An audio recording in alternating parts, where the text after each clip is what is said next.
Hello all and welcome to థైవ్యూ. ఈ రోజు నేను రివ్యూ ఇవ్వబోయే movie made in Korea starring Priyanka, Arul Mohan, Rishikanth in the lead roles. ఈ మూవీని ఆర్ఏ కార్తిక్ డైరెక్ట్ చేశారు. చిన్నప్పటి నుంచి కొరియన్ డ్రామాస్ చూసి ఇన్స్పైర్ అయ్యి కొరియా వెళ్ళాలి అనుకున్న ఒక అమ్మాయి చివరికి కొరియా ఎలా వెళ్ళింది, ఎలాంటి పరిస్థితుల్లో వెళ్ళింది, అక్కడ ఏం చేయాల్సి వచ్చింది అనేది స్టోరీ.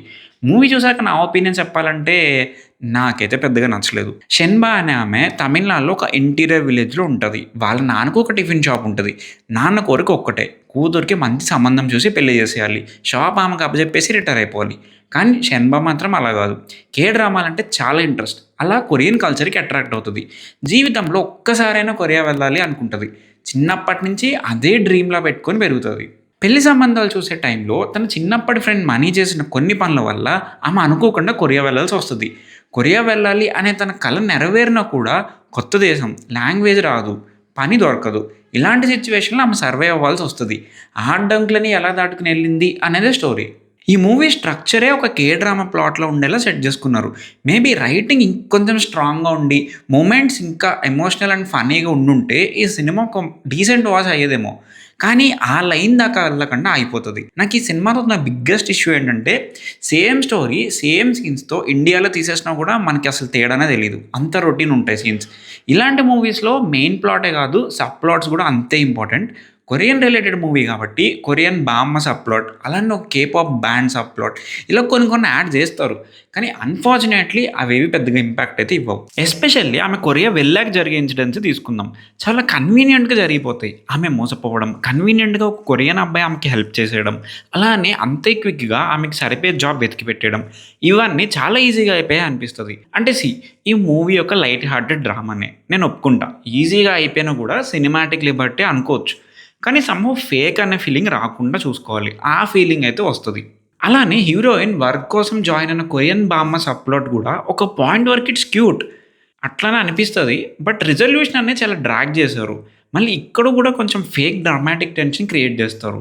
అది కూడా వెంటనే రిజాల్వ్ అయిపోతుంది. హీరోయిన్ కష్టాల్లో ఉండక్కర్లేదు, బట్ అట్లీస్ట్ ఎమోషనల్ స్టేక్స్ అనేవి క్రియేట్ చేయగలగాలి. ఈ మూవీలో చాలా క్యారెక్టర్స్తో మనకి ఎమోషనల్ కనెక్షనే ఉండదు. And most of the movie ఆ క్యారెక్టర్స్తోనే స్పెండ్ చేస్తాం. So it takes it store.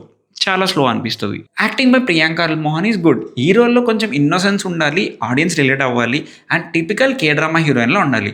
Priyanka అయితే కరెక్ట్ కాస్టింగే అనిపించింది. అలానే ఆమె ఫాదర్ రోల్ చేసిన ఆయన కూడా బాగా చేశారు. ఈ మూవీలో కొరియన్ క్యారెక్టర్స్ కూడా బాగానే ఉంటాయి. కానీ సమ్హౌ ఎందుకో ఆ యాక్టర్స్ అందరూ ఫేక్ అనిపిస్తారు. బామ్మ ఒక్కళ్ళే కొంచెం మంచిగా చేస్తారు. మిగతా కొరియన్స్ యాక్టర్స్ అందరూ ఏదో ట్రై చేస్తూ ఉంటారు కానీ పెద్దగా ఏం అనిపించదు. Technically this movie is fine. Cinematography by Prasanna Kumar is good. తమిళనాడులో రూరల్ బ్యూటీని ఎంత బాగా చూపిస్తారో కొరియన్ లొకేషన్స్లో కూడా అంతే మంచిగా చూపిస్తారు. ఈ మూవీకి మ్యూజిక్ క్రెడిట్స్ ముగ్గురు ఉన్నారు: Hesham, Simon king and Dharan Kumar. ఎవరేం సాంగ్స్ ఇచ్చారో ఎగ్జాక్ట్లీ తెలియదు కానీ మ్యూజిక్ అయితే కొంచెం జెనరిక్గానే ఉంది. బ్యాడ్ కూడా కాదు, అలానే గ్రేట్ కూడా కాదు. ఈ మూవీకి ఓకే సరిపోతుంది అనిపించింది. డైరెక్టర్ ఆర్ఏ కార్తిక్ ఒక మంచి ఐడియాతోనే వచ్చారు. బికాజ్ ఇండియాలో చాలామంది అమ్మాయిలకి కొరియన్ డ్రామాస్ అంటే ఇష్టం, కేపాప్ సాంగ్స్ కూడా వింటూ ఉంటారు. సో ఒక రిలేటబుల్ కాన్సెప్ట్తోనే వచ్చారు. కానీ రైటింగ్లో మాత్రం కొత్తగా ఏం ప్రజెంట్ చేయలేకపోయారు. కొత్తగా చేయకపోయినా పర్లే, ఇలాంటి మూవీస్లో జస్ట్ సీన్స్లో ఎమోషనల్ కనెక్ట్ వస్తే రొటీన్ అయినా కూడా రిలేట్ అయిపోవచ్చు. సమ్హౌ ఎమోషనల్ కనెక్ట్ అయితే మిస్ అయింది. ఫైనల్గా చెప్పాలంటే మేబీ మీ కొరియన్ డ్రామాస్ అంటే ఇష్టం ఉంది, ఆ టైప్ స్టోరీస్కి రిలేట్ అవుతాం అంటే ఈ సినిమా ఒకసారి అలా చూసేయచ్చు, లేకపోతే లైట్ తీసుకోండి. So that's it for the review guys. ఈ వీడియో మీకు నచ్చితే please like, share and subscribe. మరిన్ని వీడియోస్తో మీ ముందుకు వచ్చేస్తాం. Until then keep watching the review.